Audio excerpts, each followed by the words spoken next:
आज भी जब बातें बड़ी बड़ी हो रही है, अब उन बातों में कहीं कोई गंभीरता दिख नहीं रही है, उन बातों में ये कहीं सिंसियरिटी नहीं दिख रही है। नहीं तो सिंसियरिटी होती तो तत्काल लगे हाथ 24 के चुनाव में इसको लागू किया जा सकता था, किया जाना चाहिए। लेकिन लागू होगा कब किसी को पता नहीं है, कब परिसीमन होगा, कब जनगणना होगी। नमस्कार, आप लाइव सीरीज देख रहे हैं। आपके साथ मैं हूं वसीम खान। महिला आरक्षण को लेकर के सियासत गर्म है। दीपांकर भट्टाचार्य ने एक बड़ा सवाल खड़ा कर दिया है और कहीं ना कहीं देश के प्रधानमंत्री नरेंद्र मोदी से बड़ी मांग भी की है और यह भी कहते नज़र आ रहे हैं महिलाओं को घर में काम करना चाहिए। इन तमाम बातों को 2010 में किसने कहा था वो जग जाहिर है। सबसे पहले आप दीपांकर भट्टाचार्य को ही सुनिए, आखिर किन की बातों को ये बता रहे हैं और कहते नज़र आ रहे हैं दीपांकर भट्टाचार्य कि महिलाओं को घर में काम करना चाहिए, महिलाओं को घर में रहना चाहिए। सवाल ये है कि पहली बात वर्तमान सरकार को ही अगर बात करें तो वर्तमान सरकार कब आई? 2014 में।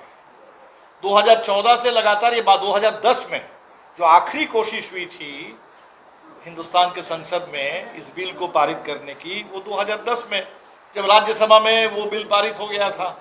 तो इस सरकार को तो कायदे से चाहिए था, जो आज मोदी जी कह रहे हैं कि संसद में नए भवन में पहला विधायक हम ही पारित कर रहे हैं, तो ये काम तो 2014 में आपको करना चाहिए था। तो लटका के तो इन्होंने रखा और लगातार इस पे आंदोलनों की ओर से भी और विपक्षी दलों की ओर से भी इसमें तो लगातार कहा गया कि इसको पारित करिए, उन्होंने नहीं किया। ये लटका के रखा गया और ये हिस्ट्री है। बड़ा आंदोलन हुआ तो कोई भी कानून बनता है, कोई भी नया कदम इस देश में लिया जाता है तो जाहिर सी बात है उसके पीछे एक इतिहास होता है। और लटका के रखने की अगर जहाँ तक बात है तो हम देख रहे थे योगी आदित्यनाथ 2010 में जब ये राज्यसभा में पारित हो रहा है, वो बोल रहा है कि हम कोई बंधुआ मजदूर नहीं है, पार्टी कुछ भी तय करे, ये महिला आरक्षण अगर बन जाएगा तो भारत के समाज के लिए ये बहुत बड़ा हादसा हो जाएगा, बच्चों के देखरेख बाधित हो जाएगा। महिलाओं का काम तो घर में है, बच्चों का देखरेख करना उनका काम है, ये बाहर आकर के पॉलिटिक्स करना तो उनका काम नहीं है। ये सभी बातें, ये कांग्रेस का पाप, इसको हम क्यों ढोएंगे? ये इन लोगों का ट्वीट है, कह रहे हैं कि सोनिया गांधी का अपना एजेंडा है, राहुल गांधी सोनिया गांधी का एजेंडा है कि 12 सिलेंडर दे करके और महिला आरक्षण करके वो समझते हैं कि हम महिलाओं का काम पूरा कर ले रहे हैं। तो इसमें तो भारतीय जनता पार्टी का ही रुख सबसे नकारात्मक रहा है। और आज भी जब बातें बड़ी बड़ी हो रही है, अब उन बातों में कहीं कोई गंभीरता दिख नहीं रही है, उन बातों में ये कहीं सिंसियरिटी नहीं दिख रही है। नहीं तो सिंसियरिटी होती तो तत्काल लगे हाथ 24 के चुनाव में इसको लागू किया जा सकता था, किया जाना चाहिए। लेकिन लागू होगा कब किसी को पता नहीं है, कब परिसीमन होगा, कब जनगणना होगी।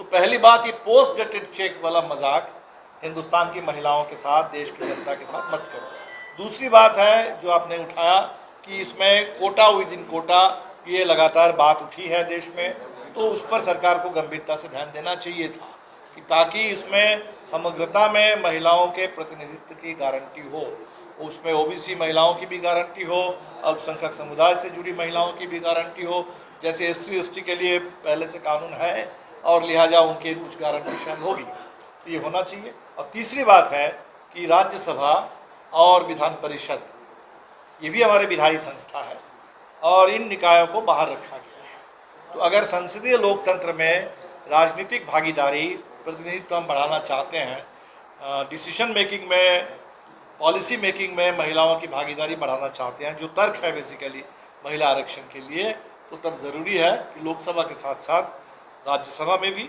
और विधानसभाओं के साथ साथ जिन राज्यों में विधान परिषद है वहाँ विधान परिषद में भी महिलाओं के लिए आरक्षण की गारंटी।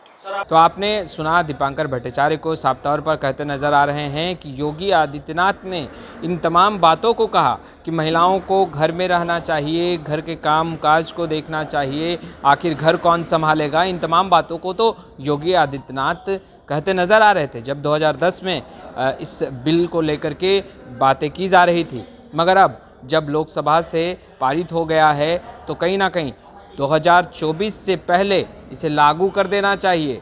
इसे कहीं ना कहीं चुनावी मुद्दा बनाने की कोशिश कर रही है बीजेपी। खैर, इस वीडियो में इतना ही। आपका बहुत बहुत शुक्रिया।